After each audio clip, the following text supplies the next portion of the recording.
بسم اللہ الرحمن الرحیم۔ السلام علیکم دوستو، دنیا بھر کی خبروں میں آج آپ سنیں گے، لیکن اس سے پہلے اگر ہو سکے تو لائک اور سبسکرائب کا بٹن ضرور دبا لیں۔ شکریہ۔ اسرائیلی حکومت نے ترکیہ میں ایک اسرائیلی کھلاڑی کی گرفتاری کے بعد اسرائیل نے ترکی سے سخت ناراضگی کا اظہار کیا ہے۔ اسرائیل نے ترک حکومت کو احسان فراموش قرار دیتے ہوئے حماس کا انتظامی بازو قرار دیا۔ اسرائیل کا کہنا تھا کہ پچھلے سال فروری میں آنے والے زلزلے میں اسرائیل نے کس طرح ترکیہ کو فوری مدد فراہم کی تھی، مگر ترکی نے اس کا جواب احسان فراموشی میں دیا ہے۔ یہ بیان دوستو ایک ایسے وقت میں سامنے آیا ہے جب ترکیہ میں ایک اسرائیلی کھلاڑی کو حراست میں لیا گیا ہے۔ ترکیہ میں پریمیئر لیگ کے ایک میچ کے دوران دوستو انطالیہ میں پولیس کے ہاتھوں اسرائیلی کھلاڑی کی گرفتاری کے بعد اسرائیل نے کہا، بلکہ ترکیہ پر الزام لگایا کہ وہ حقیقت میں حماس تحریک کا ایگزیکٹو بازو ہے۔ اسرائیل نے اپنے کھلاڑی ساگیو جیزکل کے ساتھ سلوک کو منافقت اور ناشکری قرار دیا۔ ترکیہ میں دوستو کھیل کے دوران ایک اسرائیلی فٹ بالر کو اس وقت حراست میں لے لیا گیا جب اس نے اچانک غزہ میں قید اسرائیلی یرغمالیوں کی رہائی کا مطالبہ کیا۔ اس نے ٹاپ فلائٹ لیگ گیم کے دوران یرغمالیوں کی رہائی کا مطالبہ کیا اور ان سے اظہار یکجہتی کیا، جس کے بعد اسے حراست میں لے لیا گیا۔ ترکی کے وزیر انصاف کا کہنا ہے کہ اس حراست میں لیے گئے کھلاڑی سے تفتیش کی جا رہی ہے کہ اس نے بین الاقوامی عوام کو کھلے عام نفرت اور دشمنی پر اکسانے کی کوشش کی۔ اس کھلاڑی کا کھیل کے دوران اس طرح بولنا غزہ میں اسرائیلی فوج کے ہاتھوں فلسطینیوں کے قتل عام کی حمایت میں ایک بدنما اشارے کے طور پر سمجھا جا رہا ہے۔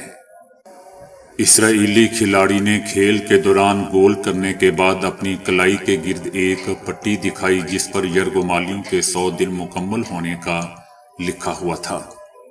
ترکیہ میں کھڑے ہو کر دوستو اسرائیل کی اس طرح حمایت کرنے پر اشتعال محسوس کیا گیا، جہاں فلسطینیوں کی زبردست حمایت پائی جاتی ہے۔ ترکی کے لوگ ان 100 دنوں کے دوران 24,000 فلسطینیوں کی شہادتوں کو اہم سمجھتے ہیں اور فلسطینیوں کے ساتھ کھڑے ہیں۔ فٹ بال کلب نے اس پر اسرائیلی فٹ بالر کی کلب رکنیت معطل کر دی ہے اور اپنے وکلاء کے مشورے سے کلب کا اس کے ساتھ کیا گیا معاہدہ ختم کرنے کا مشورہ شروع کر دیا ہے۔ دوسری جانب اسرائیل کے سابق وزیر اعظم نفتالی نے سوشل میڈیا پلیٹ فارم پر لکھا ہے کہ ترکیہ حکومت کو اس کھلاڑی کی حراست پر شرم آنی چاہیے، کیونکہ اسرائیل میں اس گرفتاری پر کافی غم و غصہ پایا جا رہا ہے۔ غزہ کی پٹی میں گزشتہ 7 اکتوبر سے شروع ہونے والی جنگ نہ صرف فلسطینیوں بلکہ خود اسرائیل کے لیے بھی ایک بھاری بوجھ بن چکی ہے۔ اسرائیل میں 2024 کے بجٹ کے ایک نظر ثانی شدہ مسودے سے ظاہر ہوتا ہے کہ اس سال کے دوران بجٹ خسارہ جی ڈی پی کے 2.25% سے بڑھ کر 6.6% ہونے کی توقع ہے۔ گزشتہ سال 1.4% پوائنٹس کے متوقع نقصانات کے بعد موجودہ سال کے لیے اقتصادی ترقی میں 1.1% پوائنٹس کی کمی کا باعث بنی ہے، جبکہ جنگ کے مالی اثرات کا تخمینہ اس مدت میں تقریباً 150 بلین شیکل یعنی 40.25 ارب ڈالر لگایا گیا ہے۔ اسرائیل کو توقع ہے کہ یہ جنگ اس سال کی پہلی سماہی میں ختم ہو جائے گی، لیکن اگر دوستو یہ جنگ توقع سے زیادہ طول پکڑتی ہے تو اس میں کوئی شک نہیں کہ نقصانات بہت زیادہ ہوں گے۔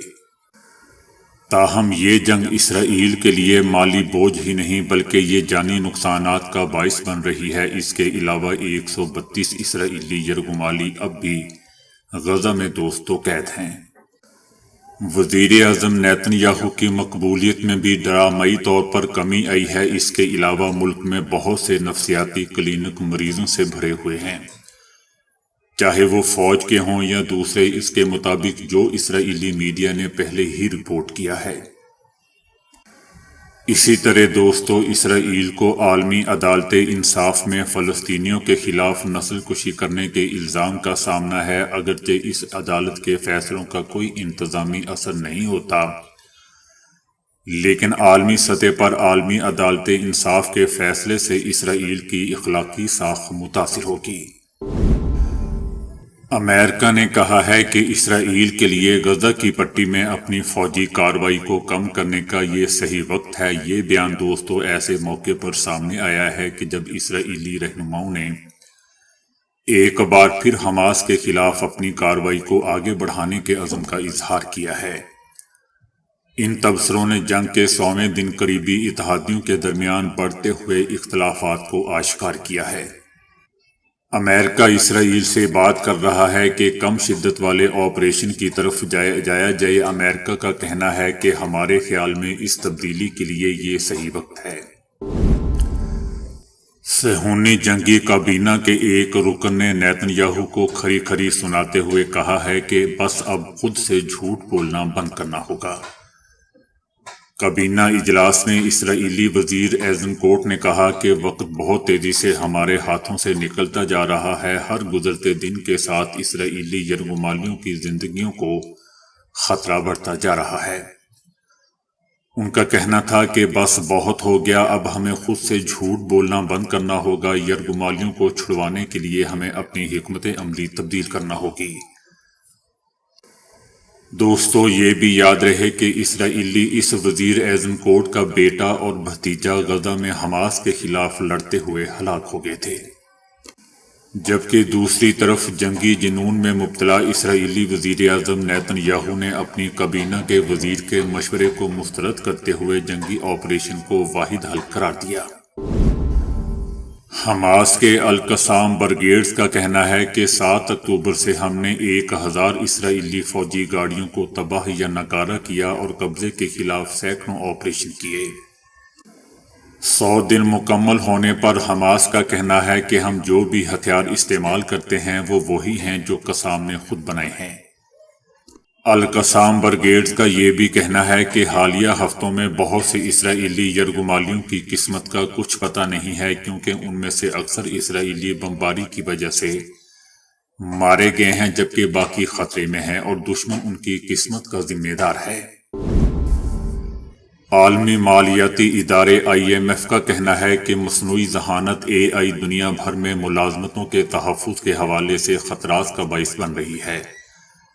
تاہم یہ ایک ایسا زبردست موقع بھی فراہم کرتی ہے کہ جس کی مدد سے پیداواری سطح کو فروغ دینے اور عالمی نمو کی شرح میں اضافہ کیا جا سکتا ہے۔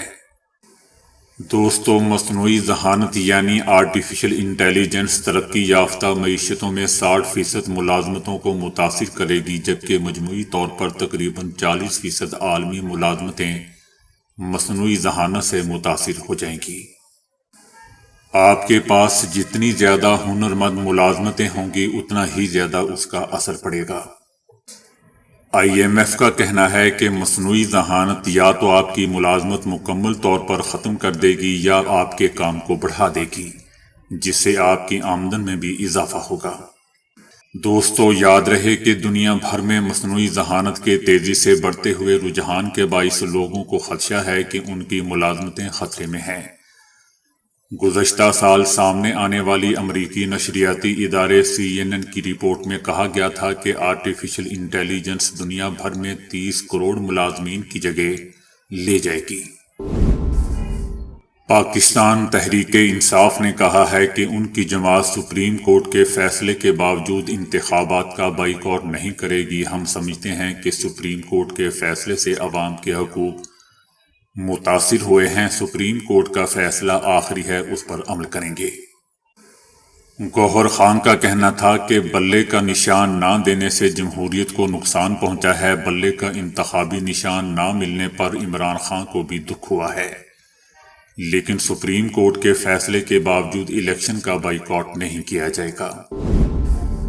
بلاول بھٹو زرداری نے کہا ہے کہ مسلم لیگ نون کے دباؤ میں ہمارے امیدواروں کو تیر کا نشان نہیں دیا جا رہا، اب ہمیں الیکشن قریب نظر آ رہے ہیں۔ پیپلز پارٹی کی انتخابی مہم کافی عرصے سے جاری ہے۔ پیپلز پارٹی واحد جماعت ہے جسے عوام کا اعتماد حاصل ہے۔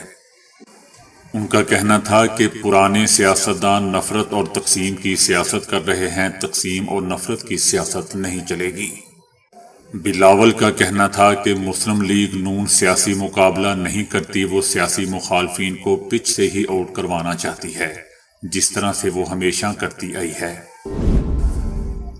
مریم نواز نے اوکاڑا شہر سے اپنی پارٹی کی انتخابی مہم کا آغاز کرتے ہوئے کہا ہے کہ نواز شریف پر ظلم کرنے والا ایک ایک ظالم عبرتناک انجام کو پہنچ رہا ہے اور تخریب کار جماعت کو سیاسی جماعت کا انتخابی نشان نہیں مل سکتا۔ اس کا کہنا تھا کہ یہ انتقام ان سے مسلم لیگ نون نہیں قدرت کا نظام لے رہا ہے۔ اس کا کہنا تھا کہ قدرت کی عدالت نے پاکستان اور نواز شریف پر ہونے والے ظلم کا از خود نوٹس لے لیا ہے۔ اس عورت کا کہنا تھا کہ کس طرح یہ بزدل دم دبا کر جوتیاں چھوڑ کر بھاگے ہیں، استعفے پر استعفے آ رہے ہیں، دیکھ رہے ہونا کہ قدرت کی لاٹھی کس طرح اپنا اثر دکھا رہی ہے۔ اس کا کہنا تھا کہ جو جتنا بڑا ظالم ہوتا ہے وہ اتنا ہی بڑا بزدل ہوتا ہے۔ دوسروں کا احتساب کرتے ہوئے فرعون بنے ہوئے تھے، آج اپنی باری آئی تو جوتیاں چھوڑ کر بھاگ رہے ہیں۔ اس عورت کا مزید کہنا تھا کہ ٹانگ پر پلسٹر چڑھانے سے لے کر ویل چیئر تک کی کہانی، منہ پر کالا ڈبہ اور کالی بالٹی چڑھانے کی کہانی، عدالتی احاطوں سے جوتی چھوڑ کر دوڑ لگانے کی کہانی، اور اس کے مناظر آپ لوگوں کے اپنی آنکھوں سے آپ دیکھ رہے ہیں۔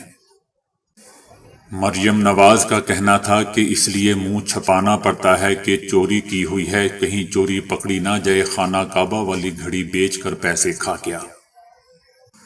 دوستو، یاد رہے کہ ایسی زبان استعمال کرنے والے ہمارے اب حکمران بننے والے ہیں۔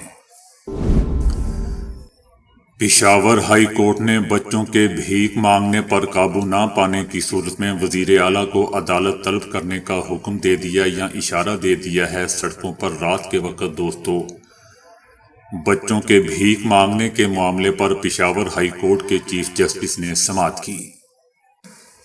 Chief justice Peshawar high court کا کہنا تھا کہ کمانے کا بھی ایک وقت ہوتا ہے، رات 9 بجے کے بعد بچے سڑک پر نظر نہیں آنے چاہیے۔ اس مسئلے کو ٹھیک نہیں کیا تو ڈپٹی کمشنر اور کمشنر کو بلاتا ہوں۔ چیف جسٹس محمد ابراہیم خان نے کہا کہ اگر ایسا نہ ہوا تو آرڈر میں لکھوں گا کہ انتظامیہ بھی حصے دار ہے۔ مزید ریمارکس دیے کہ اگر مسئلے پر قابو نہیں پایا تو وزیر اعلیٰ کو طلب کروں گا۔ دنیا کے امیر ترین شخص اور مائیکروسافٹ کے بانی بل گیٹس نے مشورہ دیا ہے کہ اگر آپ ایلون مسک سے زیادہ دولت مند ہیں تو ہی بٹ کوائن خریدیں۔ بل گیٹس کا کہنا تھا کہ جب تک آپ دنیا کے امیر ترین شخص نہ ہوں تب تک بٹ کوائن ڈیجیٹل کرنسی خریدنے سے گریز کرنا چاہیے۔ بل گیٹس نے کہا کہ بٹ کوائن میں سرمایہ کاری عام لوگوں کو نہیں کرنی چاہیے۔ یاد رہے دوستوں کہ ٹیسلا اور اسپیس ایکس جیسی کمپنیوں کے بانی نے بٹ کوائن کرنسی میں $1.5 ارب کی سرمایہ کاری کر رکھی ہے۔ ایک سال کے دوران بٹ کوائن کی قدر میں 400% سے زیادہ اضافہ ہوا تھا، مگر اب اس میں دوبارہ کمی آ رہی ہے۔ اس کے باوجود دنیا بھر میں اس ڈیجیٹل کرنسی کے حوالے سے لوگوں کی دلچسپی بڑھی ہوئی ہے۔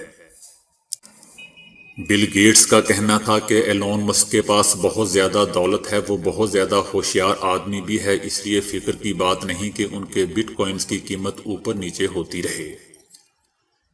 لیکن جن کے پاس اتنے پیسے نہیں انہیں بٹ کوائن نہیں خریدنا چاہیے۔ اس سے قبل ایک انٹرویو میں بل گیٹس نے کہا تھا کہ کرپٹو کرنسی جس طرح کام کرتی ہے اس سے مخصوص غلط سرگرمیوں کا موقع ملتا ہے اور بہتر ہے کہ اس سے نجات حاصل کی جائے اور اس کے بغیر بھی زندہ رہا جا سکتا ہے۔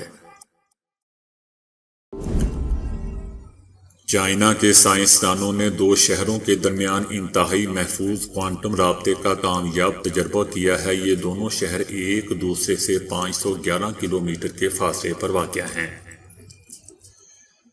اس میں 2 ذرات فاصلے پر رہتے ہوئے بھی ایک دوسرے پر اثر انداز ہوتے ہیں، یعنی جب ایک ذرے کی کیفیت معلوم کر لی جاتی ہے تو دوسرے ذرے کے خواص کا خود ہی پتہ چل جاتا ہے۔ تجربے میں جب روشنی کے دو ذرات یعنی فوٹون کو کوانٹم سے گزارا جاتا ہے تو کوانٹم خفیہ سازی کا عمل واقع ہوتا ہے۔ اس طرح انتہائی خفیہ اور محفوظ معلومات طویل فاصلے تک بھیجی جا سکتی ہیں۔ University of science and technology کے سائنسدانوں نے کوانٹم رابطے کا تجربہ کیا ہے۔ اس میں درمیان میں کئی مراحل ہیں لیکن وہ ڈیٹا کو نہیں پڑھتے اور نہ ہی راز فاش کرتے ہیں۔ اس کے ذریعے ڈیٹا کو خفیہ کیا جا سکتا ہے، خواہ اسے روایتی نیٹ ورک سے ہی کیوں نہ بھیجا گیا ہو۔ اس دوران درمیان میں سے کوئی بھی ڈیٹا شناخت یا پڑھ نہیں سکتا۔ تو دوستو ابھی کے لیے اتنا ہی۔ ویڈیو کو لائک اور شیئر کرنے کا بہت بہت شکریہ۔